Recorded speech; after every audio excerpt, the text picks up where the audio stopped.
اس مقاصد سے ہم بہت دور ہٹ چکے ہیں. ہم صرف مظلومانہ شہادت کی بات کرتے ہیں. اس میں کوئی دو رائے نہیں کہ مظلومانہ شہادت اور پورے کا پورا کنبہ شہید ہو جانا، اس کی تو مثال ہی نہیں ہے تاریخ انسانی میں. لیکن کیا حضرت امام حسین شہادت کے لیے نکلے تھے پہلے؟ کیا ان کا کوئی یہ مقصد تھا؟ ان کا مقصد تھا کہ ظلم کو روکنا ہے. جو ظلم کا بازار سرگرم ہے اس کے لیے کھڑے ہونا ہے. آج ہم اپنی طرف دیکھیں، ہم کتنا کو ظلم کے خلاف کھڑے ہوتے ہیں. ہمارے سامنے کو بے شمار مثالیں. ہم دوسرے ممالک کی بات نہیں کرتے، صرف پاکستان کی ہی آپ بات کر لیں. پاکستان میں ظلم و بربریت کا ایک نظام برپا ہے، وہ آپ کے سامنے ہے. یہ اس یونیورسٹی کا جو واقعہ پیش آیا، طالبات کی جو ویڈیوز ہیں نازیبہ، کیا ہوا؟ اس پر کچھ ایکشن ہوا؟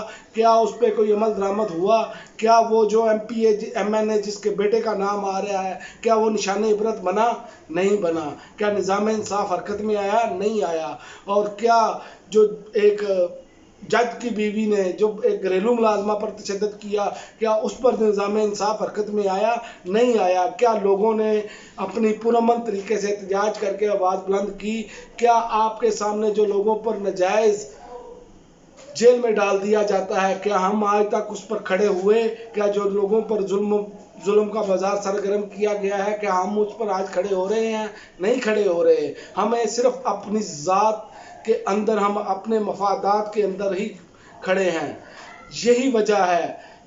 اور اسی چیز کا حضرت امام حسین کا درس ہے. اسی مقاصد کے لیے حضرت امام حسین نے قربانی دی، کیونکہ وہ یہ سمجھتے تھے کہ اگر یہ نظام ایسے ہی اس کے خلاف نہ کھڑے ہوا تو قیامت تک ایسے ہی نظام چلتے رہیں گے.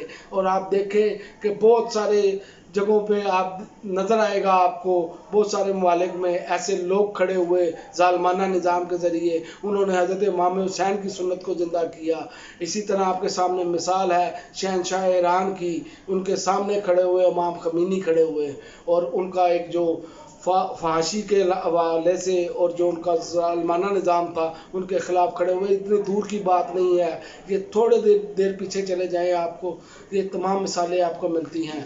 اصل یہی مقصد تھا امام حسین رضی اللہ تعالیٰ عنہ کی قربانی کا، کہ امت کو یہ معلوم ہو کہ ظالم کے خلاف کھڑے کیسے ہونا ہے. یہ نہیں ہے کہ آپ کے پاس تلوار ہوگی تو آپ کھڑے ہوں گے. کلمہ حق بلند کرنا، لوگوں کے اندر آواز بلند کرنا، لوگوں کے اندر شعور پیدا کرنا، یہی امام حسین رضی اللہ تعالیٰ عنہ کی سنت ہے. یہی نبی کریم صلی اللہ علیہ وسلم کی سنت ہے. یہی خلفائے راشدین کی سنت ہے. انہوں نے ہمیشہ حق کے لیے آواز بلند کی. اور میں آخر میں آپ کو یہ بتاتا چلوں کہ اسلامی ریاست کے نظام کو کتاب و سنت کے مطابق چلایا جانا چاہیے.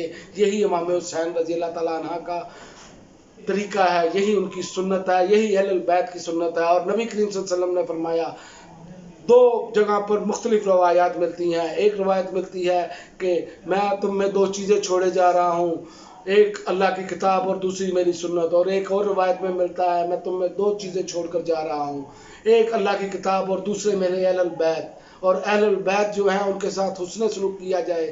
ہم نے کیا کیا؟ وہ بھی کلمہ پڑھنے والے لوگ تھے، اور جن لوگوں نے یہ ظلم اور بربریت برپا کی، چاہے وہ نام نہاد مسلمان تھے، لیکن اللہ کے نبی کریم صلی اللہ علیہ وسلم نے اپنے اہل البیت کی پیروی کرنے کا حکم دیا ہے. ہمیں یہ سوچنا چاہیے. اور حضرت امام حسین رضی اللہ تعالیٰ عنہ امر بالمعروف اور نہی عن المنکر پر عمل پیرا تھے، اور باقاعدہ عملی نمونہ ہے. آج ہم بات کرتے ہیں کہ ہمیں کوئی ایسی چیز نہیں ملتی، مثال نہیں ملتی. مثال ہمارے سامنے ہے جنت کے شہزادے، نبی کریم صلی اللہ علیہ وسلم کی خوشبو، جنت کے نوجوانوں کے سردار، خاتون جنت کے صاحبزادے، اور حضرت علی مرتضیٰ رضی اللہ تعالیٰ عنہ کے بیٹے، اور محمد رسول اللہ صلی اللہ علیہ وسلم امام الانبیاء کے نواسے. اس سے بڑی آپ کو کیا مثال ملے گی؟ ان سے بڑے شہزادے کون آنے ہیں؟ ان سے بڑا شہزادہ نہ کوئی آیا نہ آئے گا، قیامت تک نہیں آئے گا. لیکن مثال قیامت تک کے لیے قائم کر دی گئی کہ ظلم کے خلاف کیسے کھڑا ہونا ہے. مقاصد حضرت امام حسین اصل میں یہ ہے. مقاصد حضرت امام حسین یہ نہیں ہے کہ ہم صرف 2 دن بات کریں اور اس کے بعد ختم ہو جائے.